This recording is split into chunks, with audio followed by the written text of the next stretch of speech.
There's a reason they call it the muddy middle. This is so hard, and there's a reason that I have stopped mid this series to talk about the ally, and it's because this is where I am stuck. I have written a story about a character who's very independent, and they have a lot of allies, but they don't really have that one great ally friend. And that's where I got stuck. And I imagine you're getting stuck in a similar place because everybody gets stuck in the muddy middle. And that's what I'm going to show you today, is how I'm getting through it. Hey writers, what if I told you that you can use writing tools like the hero's journey to break the block and move past the muddy middle? Hi, I'm Joe, and I help you unpack your writer's toolbox to tell the story that you want to tell. I've got a really great workbook for you this week, and I'm going to go over it really quickly, and then I'm going to show you how I work through the block and what I do. And I do the first thing on the checklist that's in that workbook I mentioned. But first, what is the muddy middle? The muddy middle is that point where you reach the scene that is called allies, tests, and challenges. The reason this is muddy is because it's not one scene. It's a series of scenes. It's basically your entire mid-build. It's the entire thing until the ordeal, until we enter the cave and the ordeal. And that's the part of the hero's journey, and it takes up about half of your story. Half of your story, one scene. No wonder you're stuck. So let's break it down. Let's look at it with a little bit of an analytical eye and make sure that we're getting all the things we want to get. But it also is really fun. It is fun because this is the meat of the story. This is where the story happens. It is with this and that so past 3 years, and you're like, well, what happened in those 3 years? This is the descent into madness in The Shining. This is the entrance into the fire swamp and the journey of Wesley and reuniting Wesley and Buttercup in The Princess Bride. So we can break the mid-build of The Princess Bride into two sections of 3. The first is as the man in black, who is our trickster in this story, because we don't realize that he's Wesley, our hero, until later. But he bests Inigo with steel, he bests the giant with strength, and he outthinks Vicini, and his reward for this is to be reunited with his ally and true love, Buttercup. Together they enter the fire swamp, where they face the 3 dangers there. The fire spurt, the lightning sand, and the ROUSs. Defeating them all, they exit, only to be separated again and to enter the cave. This is basically everything that happens in Stedford Wives. This is the entire movie of Waitress. Remember in that last video, I showed you that Waitress, the opening credits and the end denouement moment are basically the ending or the beginning and the ending of that movie, and the entire movie is the mid-build. This is the reason we bought the tickets to the theater. This is the reason we bought the book. Otherwise, we would have just read the synopsis that the publisher gets, and that would be the end of it. But in the synopsis, this is maybe a sentence. It might not even be there at all. And that is why it's so hard, is because even if you're a planner, whether you're a planner or you're a pantser, when you're writing a story, this is not the part that you plan. This is the bouncing ball. This is the plus and minus, the story grid says. The mid-build is hard. It is very hard. So, ask yourself some questions. Ask yourself if you have all of those elements that you need for the genre you are telling. Ask yourself, when does the ally show the audience the protagonist is worth it? That's the scene that I was missing. And I realized that I really needed to focus in on that. Do you have the shapeshifter? Have you foreshadowed the shapeshifter's changes enough? Do you have the trickster? Is there enough humor and lightheartedness and relief in your story? Or is it just negative, negative, negative, negative?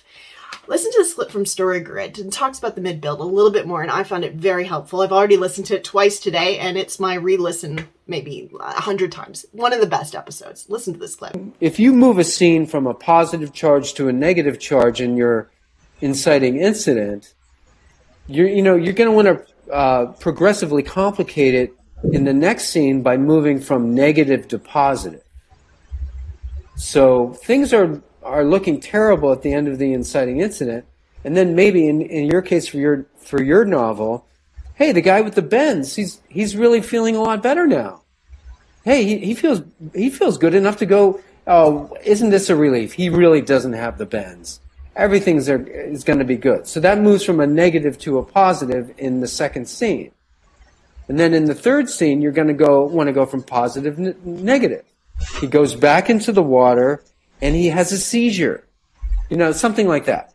So you're constantly like, you don't want to go positive, negative, positive, negative, positive, negative, positive, negative, because it doesn't seem organic. It doesn't seem like the way life happens. One of the things that I have in this workbook that I got in Patreon, remember, my first 100 subscribers to my Patreon account get tier 1 and tier 2 for the price of tier 1 because I love you guys and I really want to see you in there. And one of the things that I'm putting in the workbook, and it's not little, it's 11 pages long. But in that I've got a break the block checklist. And the first thing on it is to go for a walk, which is exactly what I did when I got stuck in my story. So come for a walk with me and let's chat about the allies that I'm struggling with.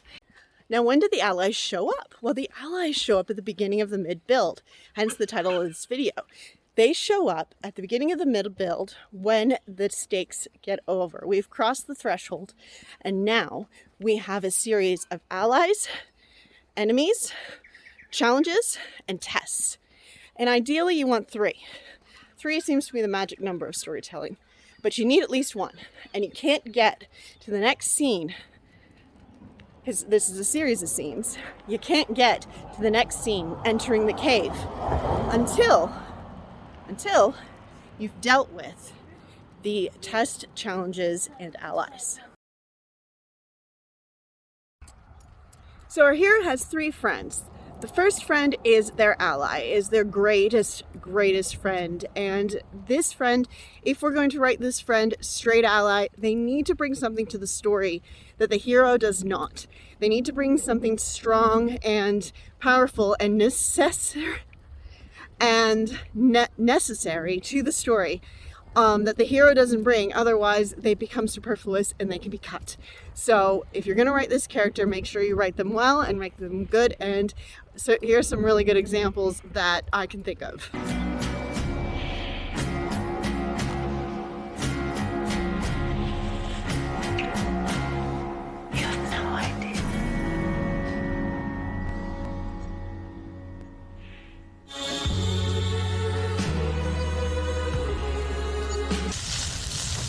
Calcifer, you're being so obedient. Not on purpose, she bullied me. Not just anybody can do that. And you are who? You can just call me Grandma Sophie. I'm your new cleaning lady. I just started work today. So in Harry Potter, Ron and Hermione are definitely these allies that bring something to the story. You don't like it or not, but they do. They bring those friendship and strong tools, and when they work together as a threesome, they are better than when Harry is just on his own. So there are other allies that the character needs as well. They don't actually have to be allies. So what do I mean by that? The 2 other mandatory characters, if you remember from that Encanto video that I did a few weeks ago, but the 8 mandatory characters are the Shapeshifter and the Trickster. Now remember when I said about Encanto that the Shapeshifter doesn't actually have to change shape.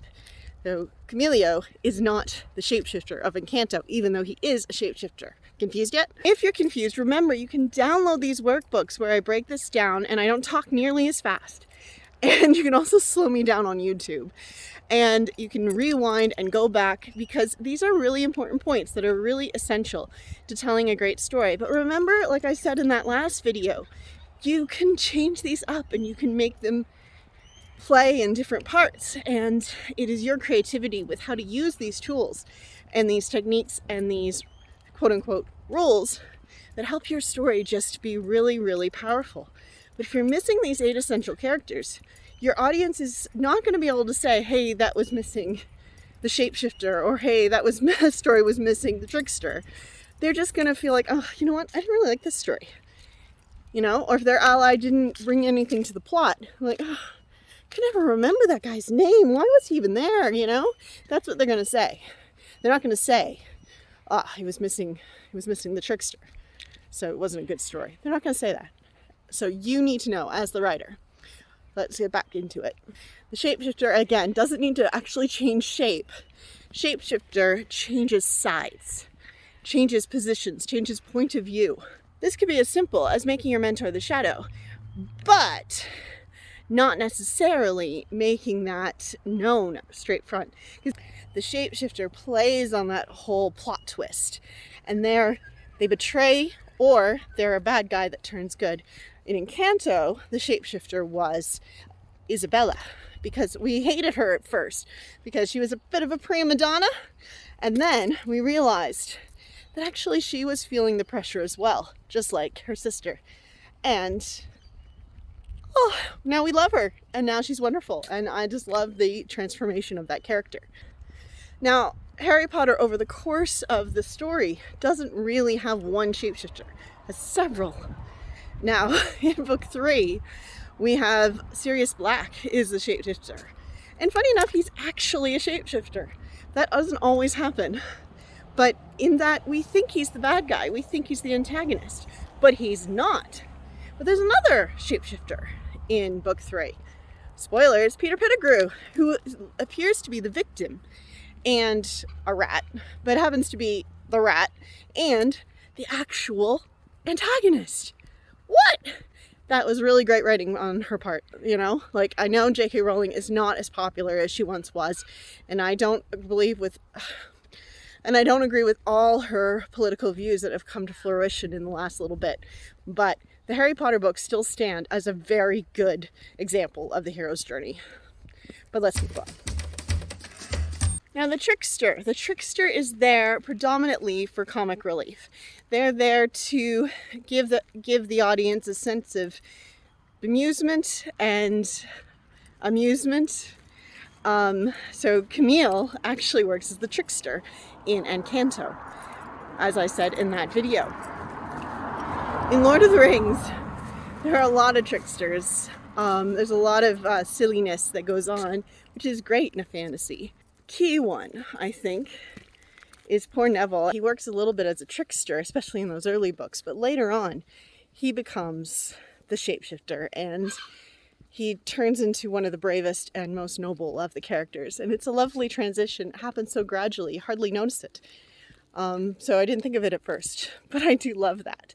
And remember what I said in that last video, that all of this is up to interpretation.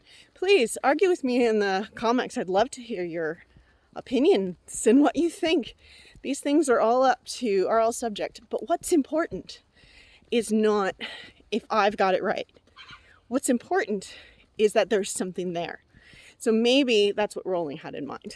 Maybe that's what Tolkien had in mind. Maybe it's what Suzanne Collins had in mind, or the Disney and the creators of Encanto.